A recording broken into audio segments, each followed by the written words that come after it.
everybody and welcome back to my channel. My name is Alison, the online piano and violin tutor. If the violin is shaking when you're trying to do vibrato, that is the number one sign that you are attempting vibrato too soon. Number one, the first thing you're going to need is a violin. I have been playing the violin since I was 4 years old. I went to university and graduated with a Bachelor of Arts degree in music. With the amazing talent that's Alison Sparrow. Alison, come out here. So bear with me if there are any technical hitches, I'm sure it'll be fine. For about 5 years I was an examiner for the London College of Music. And over the years I've seen basically the music world from every kind of possible view really, and because of that it has enabled me to write my own violin course. Hello everyone, welcome. So there we go, that's kind of all you really need to know. And don't forget guys, anyone can learn to play the violin.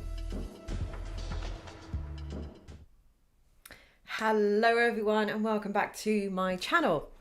My name is Alison, the online piano and the online violin tutor, and as usual it's lovely to see you all here again today. Today we're going to be talking specifically about how to play with a metronome. This was one of the questions posed by, sorry, I really can't remember who, last week in last week's live video. So I thought it was a really good video to do and address, so we're going to do that today. Before we do go any further, of course, the usual kind of house announcements. It's great to see you all here. Just don't forget to let me know in the chat where you are from and I'll give you a little shout out and say hello to you later on. I always like to know what part of the world everybody is tuning in from. And for those of you who are new to my channel, hello, welcome, great to see you here. And to let you all know that I have, as usual, a 1 to 30 violin course that guarantees to take you from a complete beginner to a very decent accomplished intermediate player. All the details that you need are just here by the side of me, and it's very well priced. Everything that you need to play online, and all the details and links and things can be found underneath this video. And if you have any questions, pop them in the chat box and I will see if I can get to them a little bit later. So who have we got? Someone from Exeter, hello. Louisiana, Grace. Titus September, great name, from Cape Town. IGM Cat, Loretta, sorry, from Canada. Yeah, nice to see you. Some of the old favourites that we've got coming back. Okay, so let's talk about playing with a metronome then. So playing with a metronome is a great way to develop your sense of timing. If anybody is a musician, you should be able to play with a metronome, and I've got a couple of examples of metronomes that I can show you here. If you haven't got a metronome, it's a really good idea to go out and get yourself a metronome. They are not very expensive at all. You can kind of pay what you want to pay really, but you don't need to pay lots of money for them as long as you have something that is ticking along. And sometimes you can even get the free metronomes that are on your phones. You can get them via apps as well, but sometimes the volume on the apps that you get on your phone are not quite so great. So every musician should be able to play with a metronome because it will help you develop your sense of timing. Timing as a musician is number one really. After being able to play your instrument, if you can't actually play in time, then you're in a lot of trouble as a musician. So learning to play with a metronome as soon as possible, I would say as a beginner, is very crucial. I would make my students play with a metronome more or less right off the bat. I would let them get going with the instrument, whether I'm teaching piano or violin. It didn't really matter to me. Music is music, instrument is an instrument. But as soon as they were able to play, they were off and away, I would get them playing with a metronome, or I would be the metronome. So I would count 1, 2, 3, 4, or I would get them to count as well. Students hate it when I count to them, try and get them to play in time. But it's the best way to sort of get them in time really, because it does put a lot of pressure on you trying to play in time with something. It kind of makes you panic, but that's really good in a way because it is going to help you understand more about the piece, and we'll get to those kind of points a little bit later on. So it's just overall, it's going to help you become a more precise player and a more precise musician. So the first thing you're going to want to do then is choose a piece or an exercise or whatever it is that you're working on. I would suggest that you choose something that you can actually play. So if you have just bought yourself a metronome or just got hold of a metronome, then I would suggest that you pick a piece of music that you can play, just so that you can use that piece of music to understand how the metronome is working and how you can apply it. If you are starting a new piece of music, I wouldn't recommend you start with a metronome straight away. Get to at least know the music partly, or you can play it through a little bit. I wouldn't be fumbling your way through a new piece of music. So you've got a piece of music in front of you, you've never seen it before. I wouldn't be going in there with a metronome, because you've got a metronome that's going to be ticking on relentlessly, and then you're trying to sight read, you're trying to figure out what's going on. It isn't going to happen. So playing with a metronome would be something that is done once you have a handle on the piece, so to speak, and you want to just move it on a little bit further.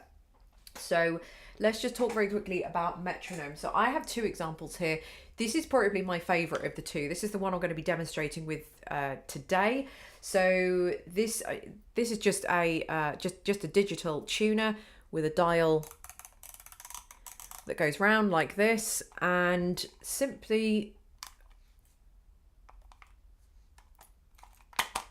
there we go. Nearly there. So actually, I don't want to hold that too close, so it's not sort of, it's not too loud on the microphone. So you can see, so you can hear it has quite a loud beeping or quite a loud tick. Can be a little bit temperamental. I've had this many years. I've had this well over 20 years. So it's fine. I don't use it so much. I don't use it so much at the moment, but you know, it works.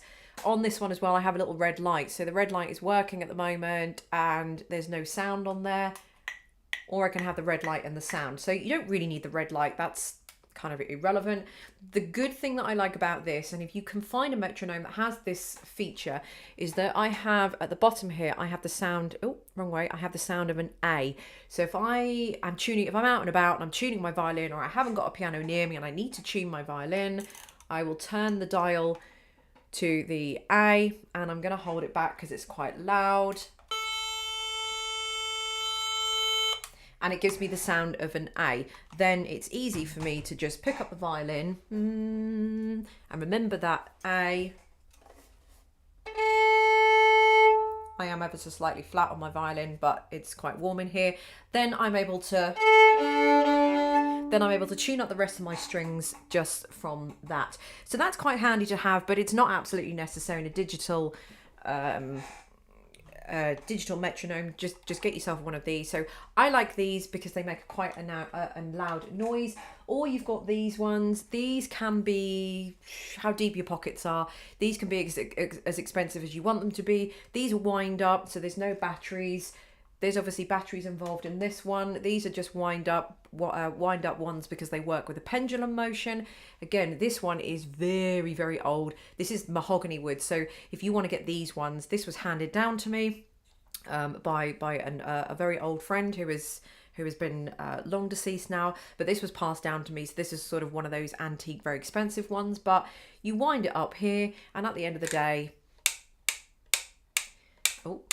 that's quite loud. At the end of the day, it just ticks, and then you move the weight of the pendulum up or down, depending on how fast you want it to go. So down, lower down is going to be very fast. Up high is going to be very slow.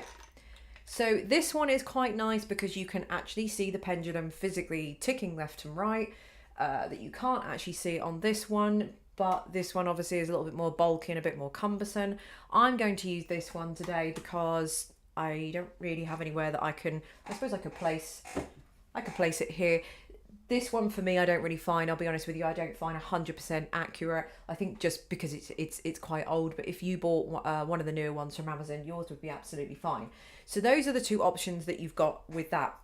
Now, when you are playing your piece of music, a lot of people find how to play with a metronome physically, the most complicated part. So sometimes when you get the apps on your phone, so if you're playing with an app that you've downloaded from the App Store or something like that, or you've bought, whatever it is, those can sometimes be really confusing, because what they will do is they will make you set the time signature. So your time signature are these two numbers that you've got here. So this one just happens to be 4/4. This is Country Gardens I'm going to use for an example, same as I did last week. This is just from my songbook 1. So when you get the time signature, your most common ones are going to be 2/4, 4/4, 3/4. You might have come across 6/8, 5/4, anything like that.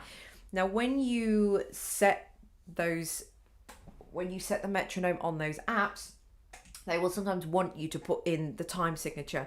And I think that's where people find it really confusing, because you've got a much stronger or a louder tick that ticks on the first beat of the bar. 1, 2, 3, 4, 1, 2. So some people can find that very confusing. The reason why I like these ones is because this is just a straight old tickety tick. So it doesn't really matter what your time signature is. It doesn't matter, because a beat is a beat. Whether you're playing in 3 beats in a bar, 4, 6, doesn't really matter. A beat is a beat. The other confusion that people have, and I will go into detail and talk about this a little bit later on, is how to break down the beats of the bar or the measure or the piece of music. And that really isn't very difficult at all. So before I go any further, let's have a look to see if I've got any questions coming in at the moment. Ron, greetings from Germany. Hello, I'm one of your online students for a bit more than 2 years. Started from 0 and now I'm on lesson 27. Nice, very good. I'm so happy to be able to finally join you in the live stream, and it's great to have you as well. Thank you for joining me. Hello from Finland. Someone from Iraq. Yep. Trinidad and Tobago. Oh wow, marvelous. Okay, so when you play your piece of music, the first thing you want to do is probably set the metronome up. So if I'm going to play Country Gardens, make sure I'm on.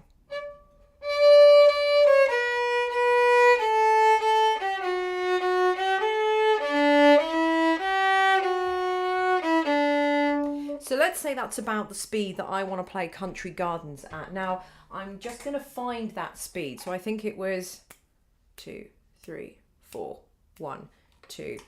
So let's find what speed that would be. So there we go, 92 straight away. So I've got this set at 92 for anybody that wants to know. Where can I put this? Maybe if I put it... Hang on, I've just got to find a place to put you without destroying my entire setup. But I also want somewhere where you can hear it. So I think, yes, I think you can hear that there. So I've set this metronome at 92 and I'm simply going to play in time with it.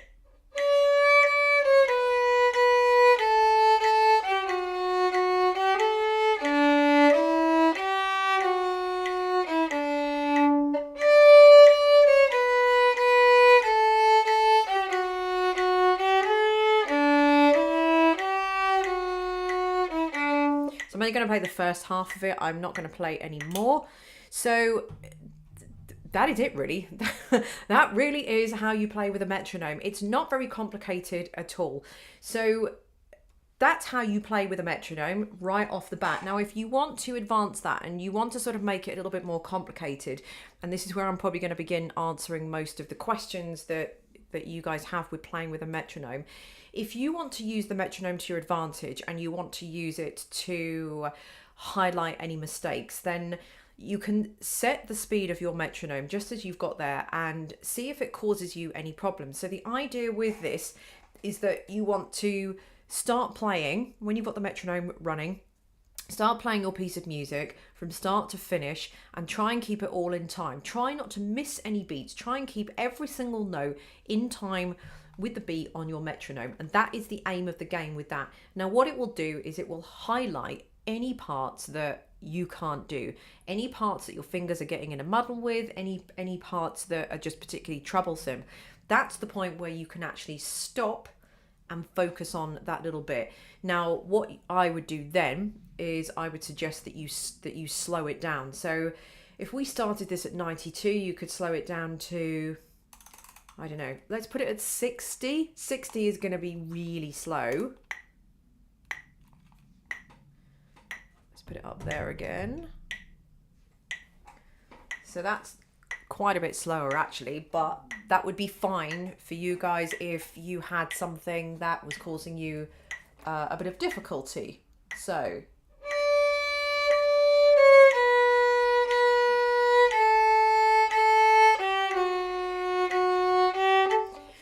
you would start off that slow and you would work it up gradually, so you can use the speed of that to isolate any parts of that. So that kind of thing is a little bit hard for me to demonstrate, because obviously this is a piece of music that I can actually play. But if there were a couple of bars or a couple of measures in there that you weren't really quite sure of, then that's where you would use to slow down your metronome. Now, what I would do is I would play that portion that you couldn't play on the original speed of, say, 92, which is what I had it set at. I would play that portion at 60 for maybe half a dozen times, or until it wasn't a problem.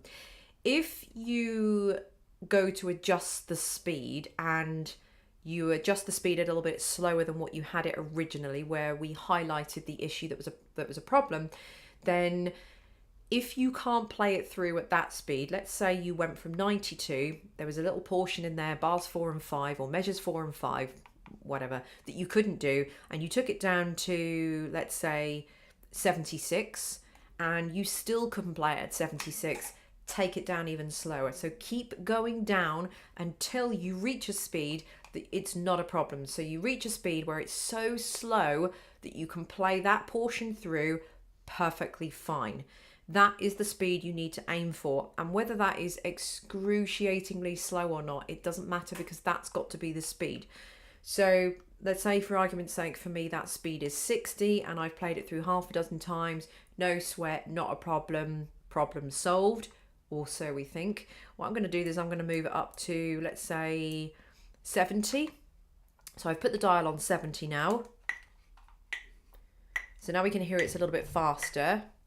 Not by much.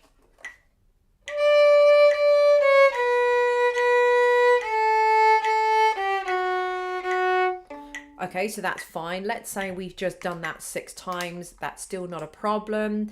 Problem solved, so we think. Then we're going to move it from 72. Maybe let's try 84.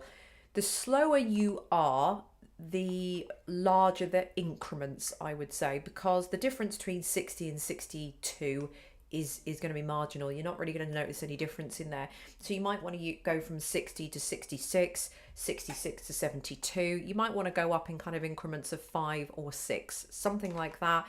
But obviously, depending on how accurate your dial is here, or whether you're using one of these, you probably won't have a metronome that will allow you to go through every single number, because you physically wouldn't fit it on a dial. If you are using an app on your phone, then yes, you'll probably be able to go up in, you know, increments of 1, 81, 82, 83, 84, etc, etc. Someone's just said, AB, can you show me on the wooden one, because I'm hard of hearing. I need a visual way to check timing. So it's exactly the same thing. So the wooden one is exactly the same. I'm only using, in today's today's video, I'm only using this one because I don't physically have anywhere in front of me that I can put the wooden one. I think it's too far away if I put it here. But yes, if you are a little bit hard of hearing, then something like this is probably going to be your best option, because you can actually physically hear it ticking.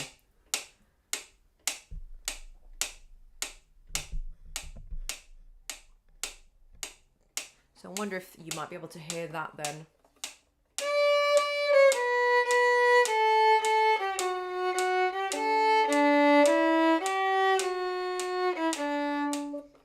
So let me just turn you up again. Oh, yeah. So yes, you can see there's probably a little bit of delay between my playing and this ticking here. So you're physically seeing, but that's just going to be due to the just due to the Wi-Fi connection. But I can assure you, I'm playing in time, and this is moving in time. So yes, if you are hard of hearing, this is going to be a great one, as I said earlier, because you can see the ticking actually physically move. John Matoba, yes, I think it was actually you that said last week, I think so. If so, yes, thank you very much for the idea, and I hope this video is helping you. So where did we get to? So we're gradually increasing the speed, and that is how we're going to use the speed of the metronome, increasing the speed to get a handle on any measures that we can't do or anything like that. Now, if we want to split up the bar, then, or split up the timing, then this is how we're going to do it. And this is the easy way that I would generally tend to do it. So let's choose a speed of 80, for example, and this is where your knowledge of time signatures is going to come in a little bit. So the example that I'm using here is 4/4. So I've got 4 beats in the bar. 1, 2, 3, 4. 1, 2, 3, 4. So 1, 2, 3, 4. 1, 2, 3, 4. 1, 2. So that's what we're going to go with. So this is going to be, at the moment, ticking on 1 beat per note, or one tick per beat, I should say, or one hit of the metronome per beat.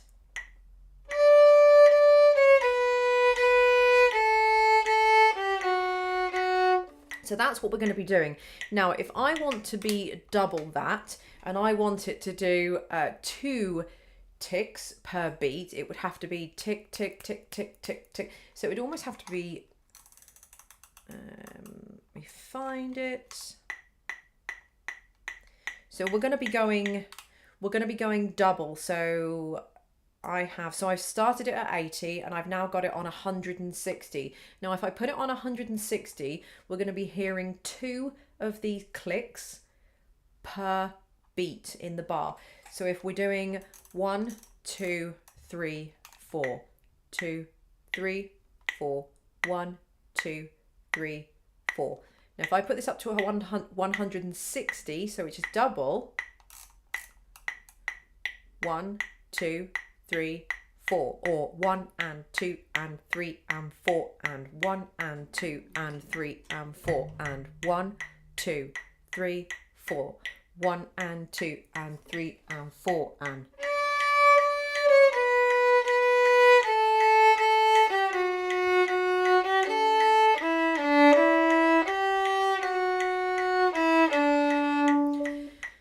So this speed doesn't, this speed here at 160 doesn't really help me for a piece like this. So what it would help you with, if you were playing a piece of music with more notes in or faster notes in, for example, on the next page, we've got March. This is also in 4/4.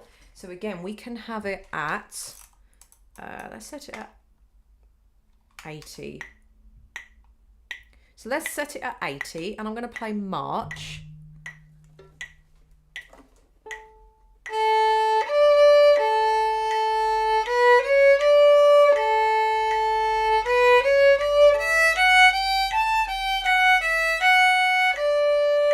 So when we are specifically playing these parts, let me just show you. So when you are playing these quarter notes or quaver notes, can you see that's when we've got 8 of these per bar? But when I'm setting it at 80, we've got 1 tick per beat. So tick, tick, tick, tick, tick, tick, tick, tick, tick, tick, tick, tick, tick. So you've got 1 tick there, 1 tick there, 1 tick there, and 1 tick there. If you are playing a lot of these notes, for example, you might want the metronome beating every note. So in that case, double it up.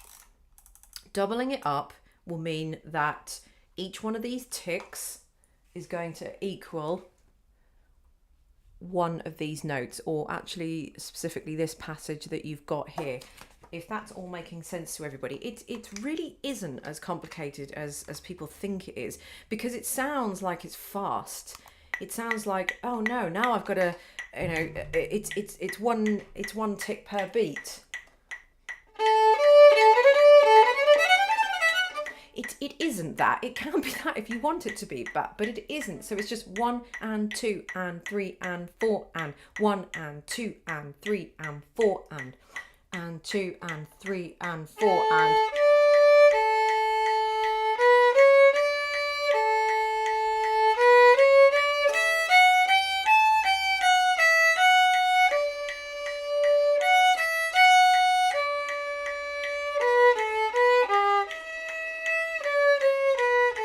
So you can see there, as I was just kind of jolting the violin a little bit to kind of play it in time with this, that works double the speed, and then you're doubling the time, and then that works if you are trying to play those faster notes.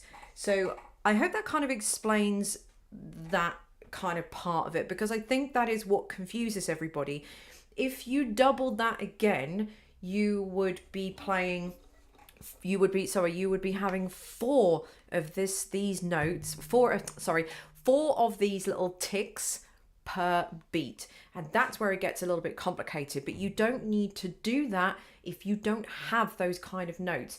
So if you think about how many beats each note is worth, so this note here is worth 1 beat, so 1 tick. This note here is worth 2 beats, so we've got 2 ticks, a tick and then probably a tick somewhere in that hole. These notes here are worth half a beat each. So there's going to be a tick on there, and then we're going to play that in the middle, and then the next tick is going to be falling on this one. When we get to these notes, we're going to have a tick on the first note, nothing there, tick on that one, nothing there, and a tick on that one. But that might not be enough, because we might need more ticks to help us keep a little bit more in time. For example, when we get to this this passage down here, we might want a tick, tick, tick, tick, tick, tick, tick, tick, and that's where you're going to double it, because these notes are half as much as 1 beat. We can fit 2 of those notes in to 1 beat. Does that make sense? So that is where you are going to need to have your knowledge of time signatures and beats and all that kind of thing. Okay. Have we got any questions going on? I can see one from Katie. I can't follow. Why is it more of a distraction than a helping hand? Because you need to count. You're not listening to the metronome. If you're having problem playing with a metronome, you're not listening to the metronome. So what I would suggest you do to get the hang, I think you need to get the hang of playing with a metronome initially. Playing with a metronome is a little bit of an art. So don't go in there thinking, I want to play with a metronome, I want to improve my timing and this, that and the other. I think you've got to go in there and you've actually got to learn what a metronome does and learn how to work the thing, learn what it does. So instead of going in there and trying to, play march with it, you've never really played march before, you're not very good at it, so you think you might want to join forces and do the two together and see if you can get a bit better at march. That would probably be a bit of a mistake. If you're trying to get the hang of a metronome, do it with a piece of music first that you can play, a piece of music that is very old to you, something that is in the bag, something that's not a problem, and then try and get the hang of playing with the metronome. Because the thing about playing with a metronome is that when you are playing the music, your ear needs to be listening to what is coming out of the violin making this sound. So your ear is listening to what's coming out of here, but also your ear is listening to what's coming out of there, and then your brain is trying to sync up what's coming out of there going down into what's coming out of here. So you've got two things. So if you can't even play the piece on the violin first, then you're going to have trouble putting it with a metronome, because you're going to be too busy thinking about what this is doing and then not thinking about what this is doing. So to get the hang of it, ease yourself in and start with a few pieces that you can play with no problem at all, and then put them with a metronome so you can really listen. Or the other thing you can do is just play scales to it. Put the metronome on and play scales to it. But you need to play with something that you can play already so that you can get the hang of it. But you're not listening. You have to The art of being a musician is listening to other sounds around you. So if you are playing with other people in a band or a group or whatever, you can't be selfish as a player, because you have to listen to what else is going on. That's why a lot of the pieces on my course, my 1 to 30 violin course, I have backing tracks with them, because it makes you listen to that backing track. So why is it that you can play with a piano backing track if you were playing a piece of music by Ed Sheeran, whatever? If you were playing a piece of music by Ed Sheeran and you were playing it to a backing track of his, how come you can play it to a backing track perfectly in time, yet you can't play it to a metronome? Just because you haven't got the sound of the backing track that you know very well from the original that Ed Sheeran sings, this is no different, because it is still keeping time. You just don't hear the piano and the guitar and the drums and all that kind of thing. So playing with a metronome is just a very, very, very stripped down version. It is a little harder, but if you can play with a metronome, you'll be able to play with anything. Let me have a look. Do you have a hint? Ron says, do you have a hint on how I count the notes, especially the shorter ones? Why don't you try, so my teacher used to teach me, if we're counting in 4, let's say we've got 4 beats in a bar, 1, 2, 3, 4, 1, 2, 3, 4. That would just be 4 1-beat notes in a row, okay? Nice and easy. Now, if we have half-beat notes in a row, like these ones, for example, half a beat, half a beat, half a beat, half a beat, half a beat, half a beat. So beat 1 would be there, beat 2 would be there, beat 3 would be there, and beat 4 would be there. So it's easy to play that note and that note and that note and that note, because those are the ones that fall on beat 1, beat 2, beat 3, beat 4. But how do we time those other ones in the middle? So what I do, which is what I was doing earlier, would be 1 and, 2 and, 3 and, 4 and. So 1 and, 2 and, 3 and. Some people do 1 or 1, 2. I just I just find it doesn't roll off the tongue quite as well. But if you're counting, here we are. If you're counting 1 and 2 and 3 and 4 and 1 and 2, the and is just a small enough word without juttering, rolls off the tongue quite nicely. If you are playing semiquavers, which are quarter of a beat, then you can go 1 and 2 and 3 and 4 and. Now you might want to be counting that in your head rather than physically counting it out loud. But if we have those semiquavers, or the notes worth a quarter, then there's going to be twice as many. So there's going to be 2 of those per that note, 2 of those for that note, 2 of those for that note, 2 of those for that note. I don't have an example of that on hand, I'm afraid, but you could, instead of doing your 1, 2, 3, 4, 1, 2, 3, 4, 1 and 2 and 3 and 4 and 1 and 2 and 3 and 4 and 1 and 2 and 3 and 4 and 1 and 2 and it just gets a bit of a mouthful saying out loud. But that's how I would personally count. That's how I do count. If I need to break something down and I'm playing something very, very complex, I will revert back down to playing it that way, 1 and 2. It's foolproof. It's foolproof. I still count things all the time. Of course I do. A lot of rhythms that I see, I've already played 100 million times before in the past. Sometimes you do get an awkward bugger of a rhythm and you need to count it out. And there's nothing wrong with counting 1 and 2 and 3 and whatever it is, because it works every single time. So does that answer the question, Ron? I hope it does. Hello, Sue. I was late for your video. Yeah, what time do you call this? That's no worries. And Katie, playing over a backing track is so easy. Yes, because it's easy for you to play over a backing track because you're listening to all the drums and everything. A metronome is a lot harder to do that, but it is better if you can do that, because if you're just listening to one beat, you're always going to be better. Can an electric drum replace a metronome? Yes, I don't see why not. As long as you are, I suppose the difference between an electric drum is that you're just not, I don't know, it depends on what you're using, isn't it? But if it's simulating like a metronome, so it doesn't really matter as long as you are getting the clicks with it. A metronome is just easy because you can just sit there and move all the dials. But if it's easy with a drum track, then yes, knock yourself out with it. It's still rhythm training, so I don't sort of see, I don't see why.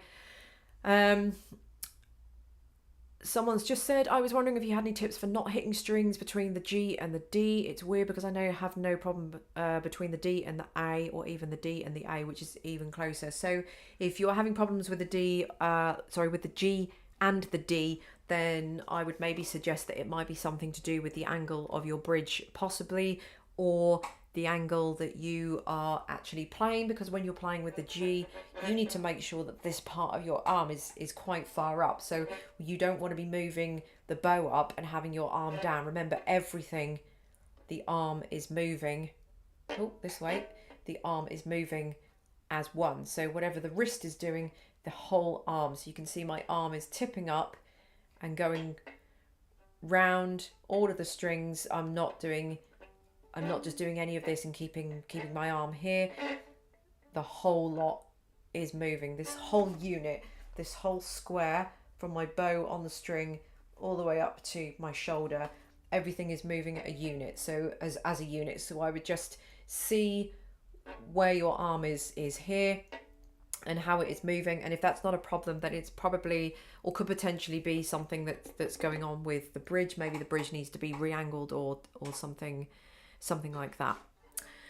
So we've come to the end of the video now. So I have said everything that I needed to say on metronome. So I hope this has been helpful to you. If you have any other subjects that you want me to talk about, then do put them either in the chat. That will go offline in a minute when I stop the stream.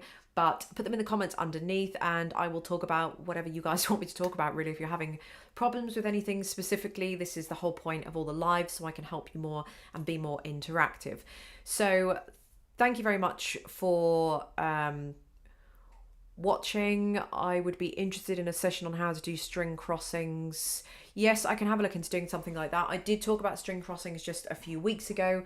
I think on how not to hit strings. I think it was one of my first lives that I did, so I don't know whether you were there for that one. So yes, thank you very much for watching. So put things in the comments if you want me to talk about anything, and I will have a look and sort that out. Thank you all so much for being here with me. I always appreciate it. And next week's topic is to be confirmed, but I will see you same time next week, Friday at 5 p.m, which will be 9 o'clock. 11 o'clock, 12 o'clock, something like that for you guys over in the US. So thank you all for watching, and I will see you next week in my video. Bye.